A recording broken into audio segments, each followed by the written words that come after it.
Hello students, welcome to WiFi studio. सुबह के 5:30 बज चुके हैं एंड यस, बारी है रीजनिंग के थ्रू अपनी मेंटल एक्सरसाइज करने की। तो चलो आज के दिन की शुरुआत करते हैं। आज की क्लास की शुरुआत करते हैं एक बहुत ही इंटरेस्टिंग, एक बहुत ही इंप्रेसिव टॉपिक से, जो कि है coding decoding. But yes, of course, जैसा कि आपको पता है कि हर दिन की शुरुआत एक नए थॉट के साथ, एक नए मोटिवेशन के साथ होनी चाहिए।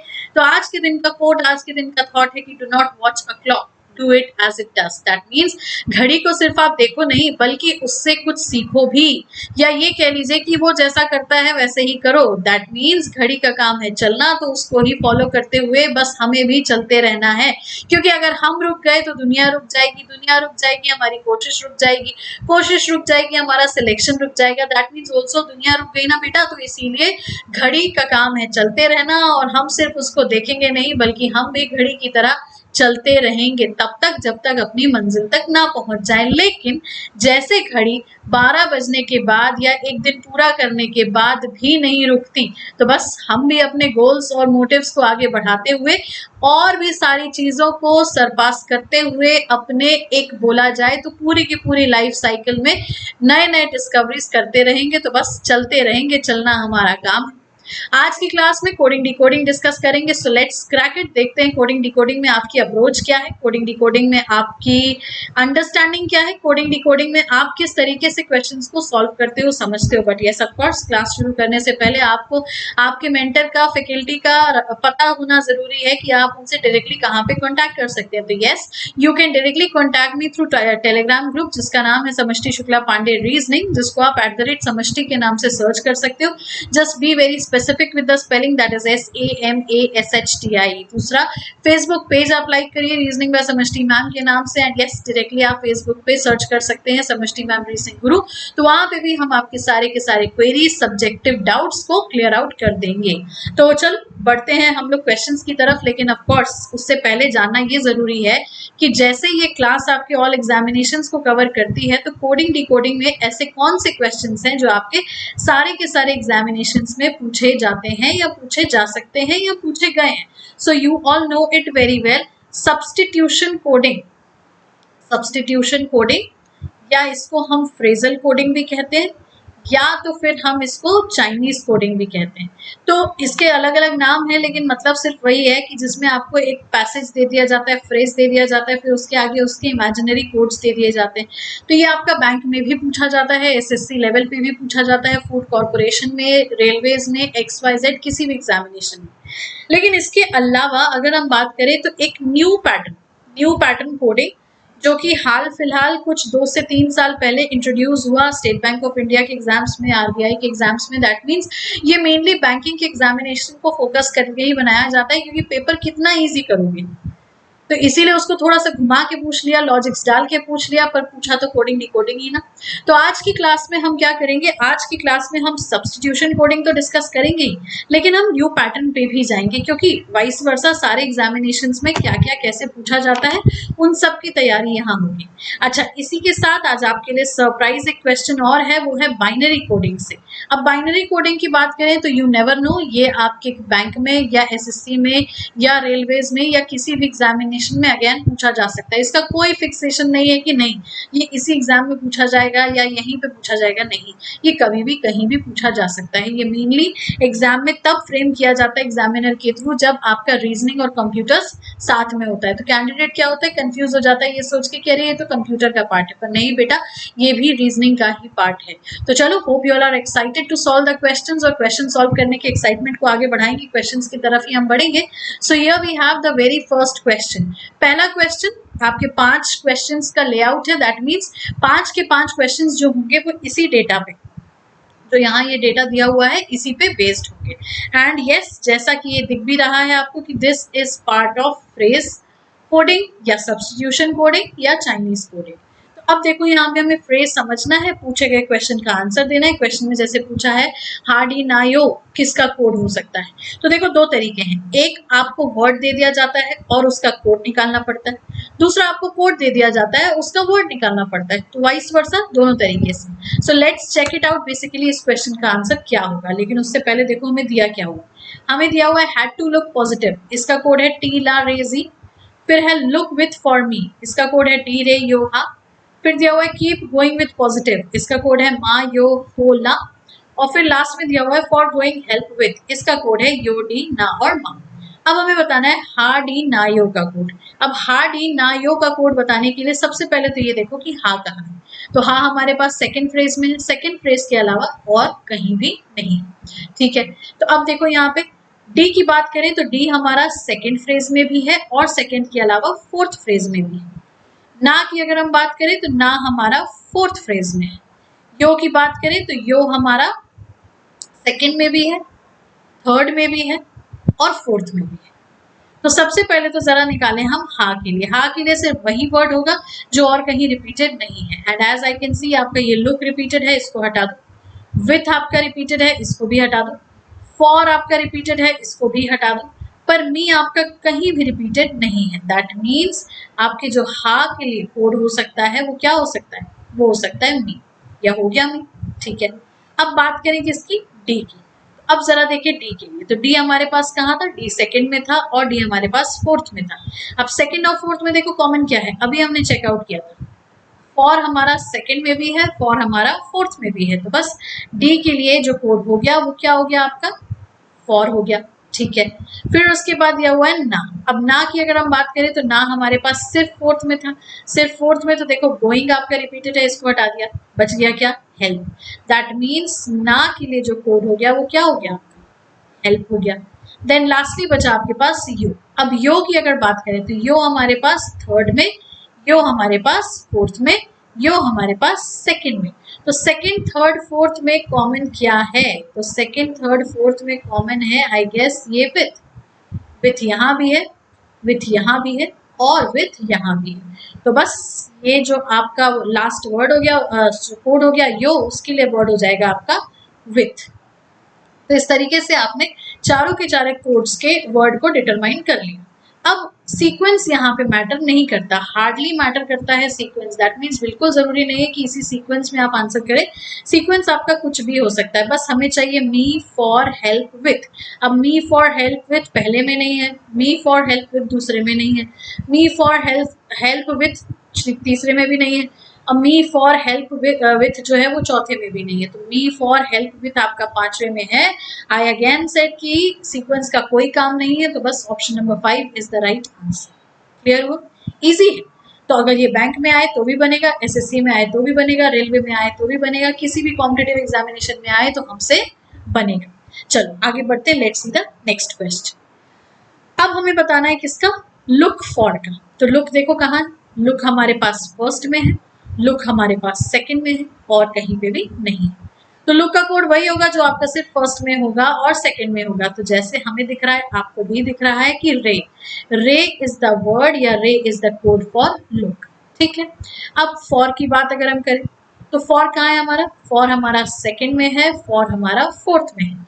तो सेकंड और फोर्थ में कॉमन क्या है, सेकंड और फोर्थ में आई गेस हमारे पास है यो, लेकिन यो तो हमें थर्ड में भी दिख रहा है, तो यो को हमने हटा दिया। ठीक है, लेकिन बचा हमारे पास क्या, डी। तो डी हमारा सेकंड में भी है, डी हमारा फोर्थ में भी है, इसके अलावा कहीं पे है क्या, तो नहीं है। दैट मीन्स हमारे पास दो वर्ड या दो कोड निकल के आ गए, that is R E and D I. अब ऑप्शन में अगर आर ई डी आई दिया है तो वो भी हमारा आंसर होगा, डी आई आर ई दिया है तो वो भी हमारा आंसर होगा। So yes, you all are correct again. Option number 2 is the right answer. And keep it in mind, sequence hardly matters. तो चाहे वो रे डी हो चाहे डी रे हो, correct. Let's see the next one. अब क्या है यहाँ पे, हैड टू हेल्प। अब हमें किसका कोड बताना है, हैड टू हेल्प।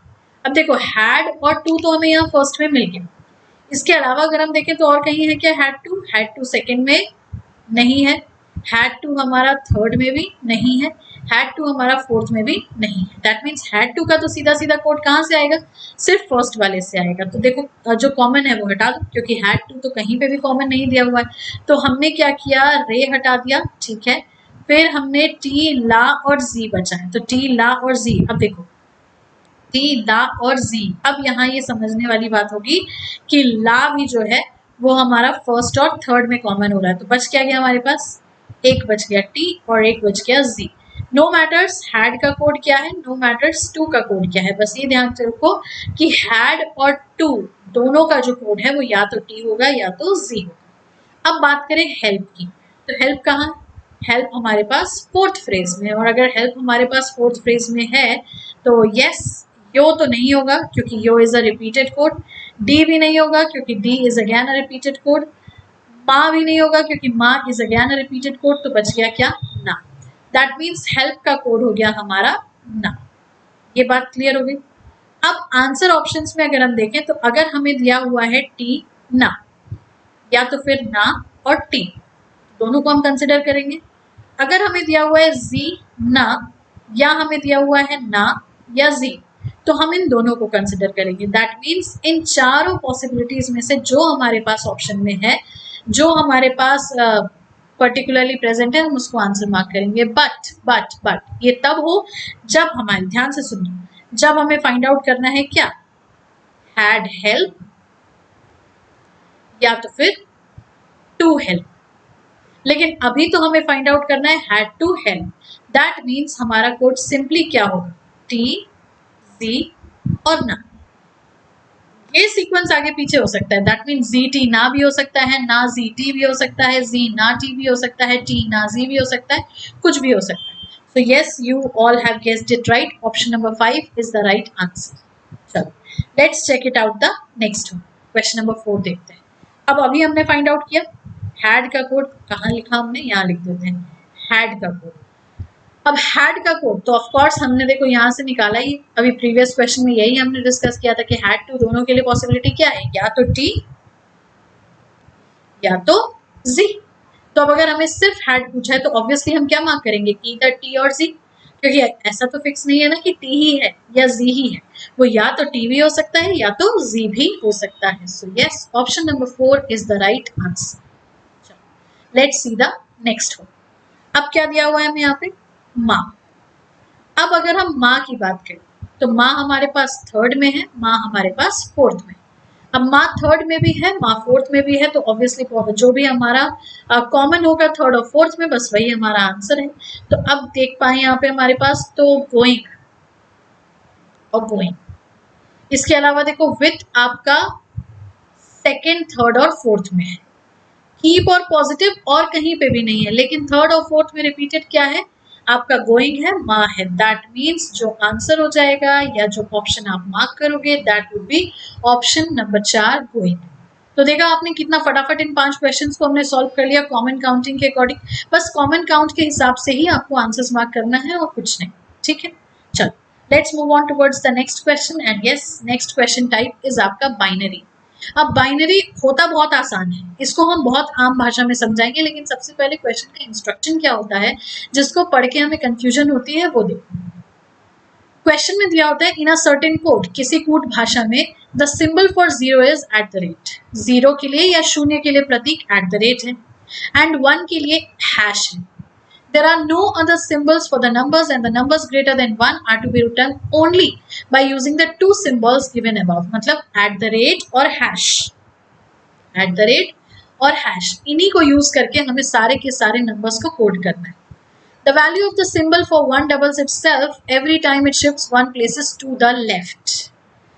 लिखी जाती है और 1 के प्रतीक का मान दोगुना करते समय हर बार अपने आप एक स्थान बाएं और खिसक जाता है। मतलब क्या हुआ, ये आपका चलेगा राइट टू लेफ्ट। देखो बाइनरी सीरीज जो होती है ना, ये अब कंप्यूटर के अकॉर्डिंगली होती है। बाइनरी सीरीज अगर कंप्यूटर स्टूडेंट्स को आप नहीं भी हो और रीजनिंग पढ़ रहे हो तो बेटा बाइनरी में आपको ये पता है, हम राइट से शुरू करते हैं 1, फिर इसको डबल करते चलते हैं। 1 का डबल हो गया 2, 2 का डबल हो गया 4, 4 का डबल हो गया 8, 8 का डबल हो गया 16, 16 का डबल हो गया 32, इसका डबल हो गया 64, फिर ये हो जाएगा 128। अच्छा, ये रुकती नहीं है, ये चलती जाती, कंटिन्यूअसली चलती जाती, बस डबल होती जाती है। ध्यान रखना, शुरुआत करते हैं हम 1 से, लेकिन फिर बार बार वो डबल होती जाती है, और इसी सीरीज की हेल्प से ही क्वेश्चंस को सॉल्व किया जाता है।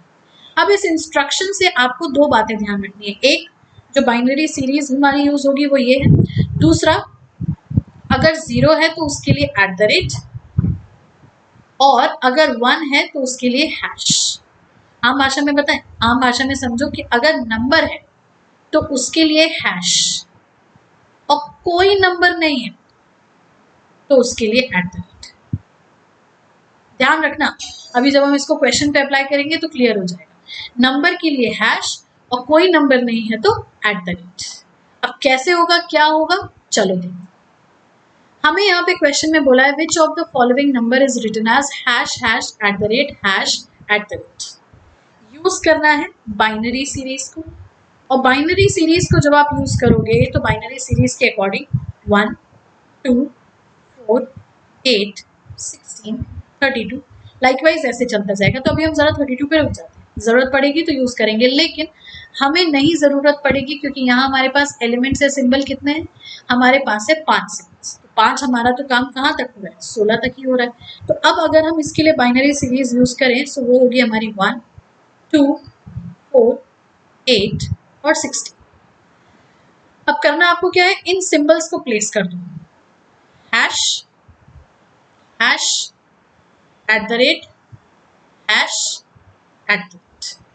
अब अभी हमने शुरुआत में आपसे क्या कहा था प्रीवियस स्क्रीन पे कि अगर नंबर यूज में है तो उसके लिए हम हैश यूज करेंगे, और अगर नंबर यूज में नहीं है, नंबर नॉट इन यूज, तब हम उसके लिए @ यूज करेंगे।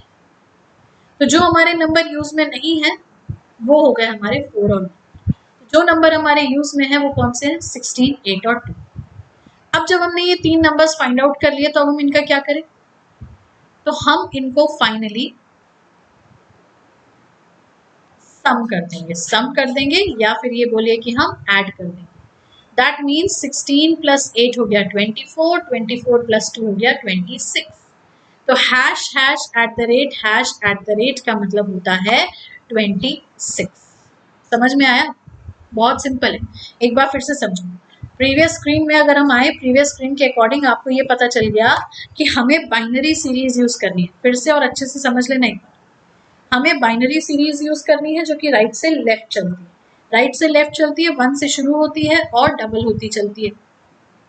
अब जब ये डबल होती चलती है तो जितने हमारे एलिमेंट्स काम के उनको हम रखते हैं, बाकी की सीरीज को हम नहीं लिखते। नंबर जो हम यूज कर रहे हैं उसके लिए हम हैश लगाएंगे, और नंबर्स जो हम यूज नहीं कर रहे हैं उसके लिए हम @ लगाएंगे। बस इतना ध्यान रखो। तो देखो यहाँ पे जो हमें फॉलोइंग एग्जाम्पल दिया था वो एक्चुअली यही था कि 0 का मतलब क्या हो गया, @ 1 का मतलब हो गया हैश।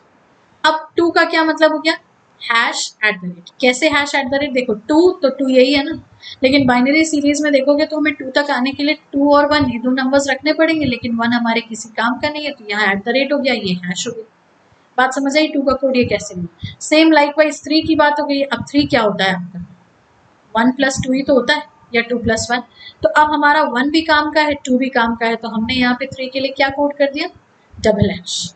तो होप ये समझ में आया। क्वेश्चन में भी लाइकवाइज यही किया हमने। हमारे पास एक कोड हमें दिया हुआ था या बाइनरी कोड लिखा हुआ था जिसका मतलब था हैश हैश @##। तो बस बाइनरी सीरीज में जब इसको पुट किया, जहां जहां @ था वो नंबर्स हमारे किसी काम के नहीं थे, हमने उसको कैंसिल आउट कर दिया। जो नंबर्स हमारे काम के थे उनको हमने फाइनली सम कर दिया या ऐड कर दिया। तो हमारा आंसर बन के आ गया option number 3, that is 26। Hope clear हो। आगे बढ़ते हैं, let's see the next question. अब क्या है, हैश @ को मल्टीप्लाई करना है @ से। किसको मल्टीप्लाई करना है, तो देखो लिख लो यहाँ पे हैश मल्टीप्लाई @ बाइनरी सीरीज 1 2 4, बस इसके अलावा काम ही नहीं है। यहाँ से देखो तो 1 2 4 8। अगर नहीं सॉल्व करते बना तो एक बार पहले स्क्रीन में देख लो, अच्छे से देख लो और फिर इसको सॉल्व करना। नंबर यार कोड कोई भी बना सकते हो प्रैक्टिस के लिए आप, ठीक है। अब पता है आपको @ के साथ जो नंबर है वो हमारे किसी काम का नहीं है, तो इन नंबर्स को हमने क्या करना है, डिस्कार्ड कर देना है या तो फिर एलिमिनेट कर देना है, ठीक। अब यहाँ बच गया हमारे पास 4 और 1, और फाइनली दो नंबर्स को हम क्या करते हैं, ऐड कर देते हैं। तो 4 + 1 5 हो गया। यहाँ बच गया हमारे पास 4 और 2, तो 4 + 2 कितना हो गया, 6। तो एक्चुअली हम मल्टीप्लाई क्या करना चाहते हैं, हम मल्टीप्लाई करना चाहते हैं 5, हम मल्टीप्लाई करना चाहते हैं 6। और जब हम मल्टीप्लाई करना चाहते हैं 5 को और जब हम मल्टीप्लाई करना चाहते हैं 6 को, तो you all know it very well कि 5 6 30 होता है। पर अगेन मैटर ऑफ कंसर्न, यहाँ 30 तो कहीं भी नहीं दिया हुआ है। अब हमें इसको फिर से बाइनरी कोड में कन्वर्ट करना पड़ेगा। तो चलो इसको हम रब कर दें, बिल्कुल रब कर देते हैं और देखते हैं यहाँ पे 30 को हम कैसे बाइनरी सीरीज के अकॉर्डिंगली कोड करेंगे। तो बस 1 2 4 8 16। अब देखो 32 लेने की जरूरत नहीं है क्योंकि 32 तो आपका 30 से बड़ा हो गया ना, तो हमारे लिए जो सीरीज काम की है वो सिर्फ 16 तक। जितना बड़े से बड़ा नंबर ले लोगे उतने कोड्स जो हैं वो हमारे कॉम्प्रेस हो जाएंगे। तो अगर हम 16 को यूज करते हैं तो हमने हैश ले लेना है, 8 को यूज करते हैं तो हमने हैश ले लेना है। अब 16 प्लस 8 कितना हुआ, 16 प्लस 8 हो गया 24, लेकिन हमें चाहिए तो कितना है 30 ना, तो हम जरा 4 भी यूज कर लें। अब 24 में 4 ऐड कर दिया हमने तो कितना हो गया 28। अब हम 2 भी यूज कर लें तो कितना हो जाएगा ये अगेन 30, लेकिन 1 का कोई काम नहीं है तो इसको हमने कर दिया @ एज सिंपल एज दैट। तो बस जब ये सिंपल हो गया सीधा सीधा सा, तो हमारा आंसर क्या होना चाहिए, option number 1 that is hash hash hash hash @। बात समझ आई, क्लियर हुआ ना। बाकी के ऑप्शंस को भी अगर आप ब्रेक कर लो तो देखो ये तो वही हुआ, यहाँ हम लिखते हैं और समझना 1, ये बहुत इंटरेस्टिंग है और बहुत अच्छी लगती है इसको सॉल्व करने में अगर समझ में आ जाए तो। 1 2 4 8 16, 1 का कोई काम नहीं है, इन सारे नंबर्स को ऐड कर दिया तो बस हमें पता चल गया 30। अब यहाँ देखो 1 था 2 था 4 था 8 था 16 था, 4 का कोई काम नहीं है, 1 का कोई काम नहीं है, तो 16 8 24 और 2 हो गया कितना 26। यहाँ देखो 1 2 4 8 16, तो यहाँ पे जहाँ जहाँ @ है उनका कोई काम नहीं, 4 और 2 कितना हो गया 6। अब देखो ये कितना है 1,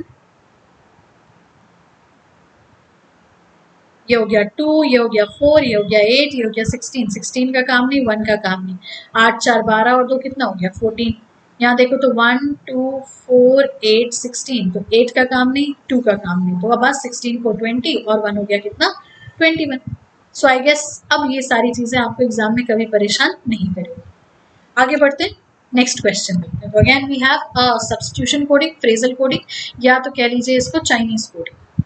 अब कोड्स आपके सामने हैं एज इट इज पूरे के पूरे फ्रेज फॉर्मेट में, तो इन्हीं को पढ़ के हमें निकालना है मनी का कोड। तो चलो सीधे सीधे देखिए मनी कहाँ दिया हुआ है। देखो पूरा पढ़ के टाइम वेस्ट करना एग्जाम में भी नहीं है आपको, तो बस ये देख लो कि क्वेश्चन किस टाइप का है और पूछा क्या जाना है। हमें पूछा है मनी का कोड, तो मनी दिया हुआ है 4th फ्रेज में, 4th फ्रेज में इसके अलावा और कहीं पे भी नहीं, तो बस जो कॉमन है उसको हटा दो, OJ कॉमन है हटा दिया, FT कॉमन है हटा दिया, UN कॉमन है हटा दिया, तो मनी के लिए क्या बच गया हमारे पास DS। So yes option number 1 is the right answer. Let's see the 9th question. अब यहाँ क्या है हमारा, money is important today. Money is important today का निकालना है, तो मनी का भी हम ऑलरेडी निकाल चुके हैं DS, इज इम्पोर्टेंट टुडे निकाल लेते हैं। तो बेटा इज इम्पोर्टेंट टुडे देखो फर्स्ट से ही आ जाएगा क्योंकि ये पूरा का पूरा फ्रेज एज इट इज आ गया। इज इम्पोर्टेंट टुडे, वर्क का हटा दो बस, तो वर्क का हटा देते हैं। वर्क हमारे पास फर्स्ट में है, वर्क हमारे पास सेकंड में है, वर्क हमारे पास थर्ड में है। देखो जो हमारे पास फर्स्ट सेकंड और थर्ड में कॉमन है उसको हटा दो, तो हमें दिख रहा है ने और ने। इसके अलावा TX कहीं नहीं है, ZU कहीं नहीं है, का कहीं नहीं है, तो बस DS के साथ आ जाएगा TX ZU और K। अगेन वही बात है, सीक्वेंस हार्डली मैटर्स, तो सीक्वेंस का कोई फर्क नहीं पड़ता। आप बस ये देखो कि DS TX ZU KA कहाँ दिया हुआ है। So yes I guess you all got it right, option number 3 is the right answer. तो देखो सीक्वेंस ऊपर नीचे हो ही गया, सबसे पहले क्या आ गया ZU आ गया, फिर DS आ गया, फिर का आ गया, फिर TX आ गया, एक्सेप्टेड राइट। चलो आगे बढ़ते हैं, let's see the 10th question. अब यहाँ हमें क्या निकालना है, नाउ देयर इज वर्क। अब नाउ देयर इज वर्क, अब देखो नाउ कहाँ है, नाउ हमारे पास दिया है सेकंड, सेकंड के अलावा कहीं नहीं दिया हुआ, दैट मीन्स ने तो होगा नहीं, का भी होगा नहीं, और बच गया हमारे पास क्या HT बच गया, और HT के अलावा MU बच गया, ठीक है। अब देखो देयर भी है यहाँ हमारे पास, और देयर भी और कहीं नहीं है, दैट मीन्स हमारे लिए काम HT भी करेगा, हमारे लिए काम MU भी करेगा, ये दोनों करेंगे, ठीक है। अब देखो आगे क्या और कहाँ पे दिया हुआ है, इज वर्क। तो वर्क को हम अभी प्रीवियसली ही हटा चुके थे प्रीवियस क्वेश्चन में, वर्क के लिए हमने क्या हटाया था, ने हटाया था। तो बस देखो ऐसे ही प्रॉम्प्ट रहना है, प्रॉम्प्ट रहोगे तो एग्जाम में भी आप फटाफट एक क्वेश्चन से दूसरा क्वेश्चन कोरिलेट करके आंसर तक पहुंचोगे, बार बार पूरा सॉल्व करने की जरूरत नहीं पड़ेगी। तो HT MU NE हो गया, अब उसके बाद ये हो गया इज बचा।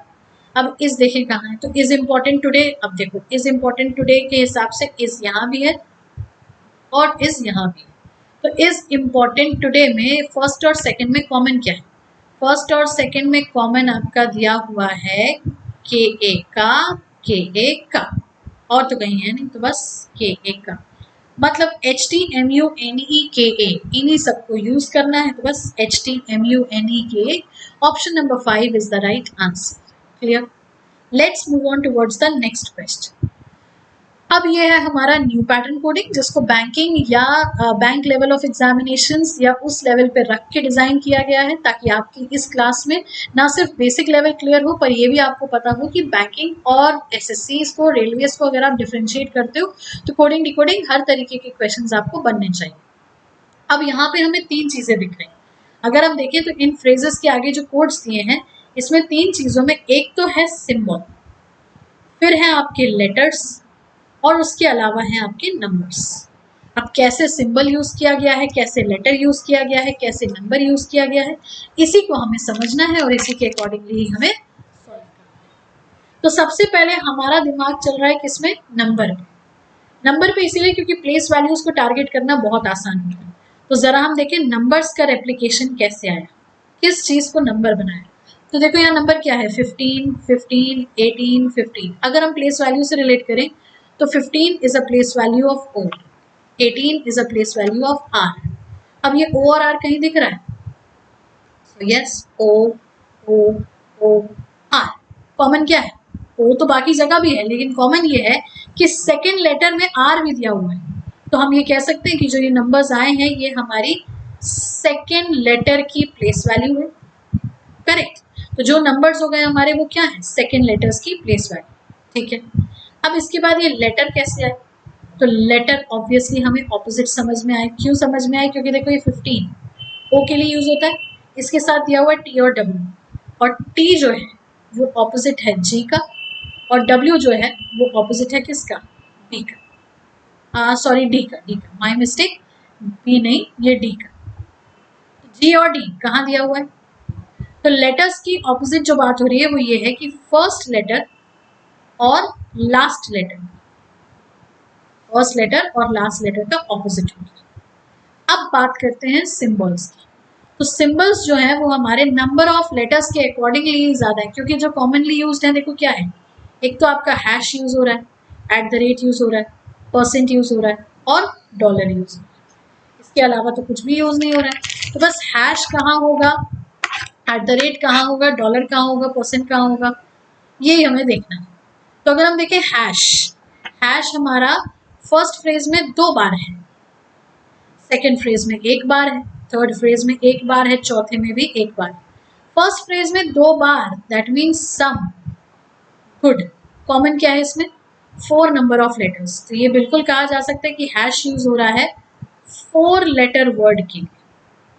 अब @ की बात करें तो देखो @ यहाँ पे 1 बार है, यहाँ पे भी @ 1 बार है, और यहाँ पे भी @ 1 बार है। 1 बार है नहीं, 2 बार है, तो 2 बार होना लाजमी है ऑब्वियसली, क्योंकि देखो यहाँ पे 3 लेटर वर्ड जो है वो 2 बार है, लेकिन बाकी जगह 3 लेटर वर्ड जो है वो 1 ही बार है। दैट मीन्स @ यूज हो रहा है आपके 3 लेटर के लिए। अब परसेंट की बात अगर हम करें तो परसेंट हमारा किसके लिए यूज हो रहा है? परसेंट आई गेस यूज हो रहा है हमारा 6 लेटर्स के लिए, क्योंकि परसेंट यहाँ पे हमारे पास 1 बार है और डॉक्टर ही बचा है, और डॉक्टर में नंबर ऑफ लेटर्स कितने हैं? 6। तो हम ये कह सकते हैं percent is used for 6 letter words, and dollar use हो रहा है फिर बचा हमारा 5 लेटर वर्ड के लिए। बात समझ आई? तो इस तरीके से हमने यहाँ पे इसको डिकोड कर दिया। अब डिकोड कर दिया तो बस गुड ईयर का आंसर हमें निकालना है, कोड हमें निकालना है, तो आसान हो जाएगा। अब गुड की अगर हम बात करें, सेकेंड लेटर की प्लेस वैल्यू लास्ट में डाल दो, G का ऑपोजिट T और D का ऑपोजिट W। अब रहा बचा ये 4 है, दैट मीन्स क्या होगा आपका? @ हो जाएगा। @ होगा नहीं, हैश हो जाएगा, हैश यस। ये हो जाएगा आपका हैश TW15। अब वही अगर हम ईयर की बात करें तो E की प्लेस वैल्यू 5 हो गई, Y का ऑपोजिट B, R का ऑपोजिट हो गया I। अगेन 4 लेटर्स हैं तो हैश हो गया, तो हैश TW15, हैश TW15 और हैश BI5। तो इस हिसाब से जो हमारा आंसर होगा वो क्या होगा? Option number 4। इजी है, समझ में आ जाए तो सब आसान है। दूसरा देखते हैं। अब यहाँ हमें निकालना है डे और नाइट्स का, तो बस 3 लेटर है। 3 लेटर का मतलब क्या हुआ, एट द रेट। अब ये तो आपको देखो साइड में लिख लो, 3 लेटर के लिए क्या, 4 लेटर के लिए क्या, करते करते याद ही हो जाएगा। तो 3 लेटर के लिए हो गया आपका एट द रेट, फिर उसके बाद डी का ऑपोजिट डब्ल्यू, वाई का ऑपोजिट बी, 1 की ए की प्लेस वैल्यू 1। नाइट्स की बात करें तो 1 2 3 4 5 6, 6 मतलब ये हो गया आपका परसेंट, एन का ऑपोजिट एम हो गया, एस का ऑपोजिट एच हो गया, आई की प्लेस वैल्यू हो गई 9। तो at the rate W V 1 percent M H 9, option number 5 is the right answer, correct. चलो लेट्स सी द नेक्स्ट। अब क्या है यहाँ पे, डॉक्टर सॉल्व। तो डॉक्टर तो देखो एक बार आप यहाँ से भी उठा सकते हो, क्योंकि आपके पास ऑलरेडी 1 2 3 4 5 6, 6 मतलब ये हो गया आपका परसेंट ऑब्वियसली। तो डॉक्टर के लिए परसेंट डब्ल्यू आई 15, और सॉल्व की अगर हम बात करें तो 1 2 3 4 5 है, 5 लेटर्स का मतलब हो गया डॉलर, डॉलर के साथ एस का ऑपोजिट एच, ई का ऑपोजिट वी, और सेकेंड लेटर प्लेस वैल्यू 15। तो परसेंट डब्ल्यू आई 15 और dollar H V 15। So option number 1 is the right answer, ठीक है। आगे बढ़ते हैं, देखते हैं 14th क्वेश्चन। अब 14th क्वेश्चन में सम प्लेसेस दिया हुआ है, तो यस सम को भी आप पिकअप कर सकते हो यहाँ से, या फिर आई गेस निकाल भी लोगे तो फटाफट टाइम नहीं लगेगा। 4 लेटर, 4 लेटर का मतलब हो गया हैश, एस का ऑपोजिट एच, ई का ऑपोजिट वी, ओ की प्लेस वैल्यू 15। तो ये हो गया आपका hash H we, hash H V 15। Pronunciation में गड़बड़ हो जाती है, ठीक है। 6 लेटर्स, 6 लेटर्स का मतलब हो गया परसेंट, पी का ऑपोजिट के, एस का opposite H, second letter 12। That means ये हो गया हमारा क्या, option number 4, hash H V 15 और परसेंट के एच 12। देखो यहाँ पे भी वही है, सीक्वेंस मैटर नहीं करता, किसी का भी कोड आप आगे पीछे कर सकते। Let's see the next one, heart back. अब हार्ट है तो 5 letters, 5 letters that means dollar, H का एस, टी का हो गया आपका यू, सॉरी जी, +1 नहीं करना है, ऑपोजिट करना है। तो टी का ऑपोजिट हो गया जी, और ई की प्लेस वैल्यू हो गई कितनी, 5। तो dollar S G 5 for heart. Back की बात करें तो 4 लेटर, 4 लेटर मतलब हो गया हैश, बी का हो गया वाई, के का हो गया पी, और ए की प्लेस वैल्यू हो गई 1। So yes here we have option number 1, hash Y P 1, dollar S G 5।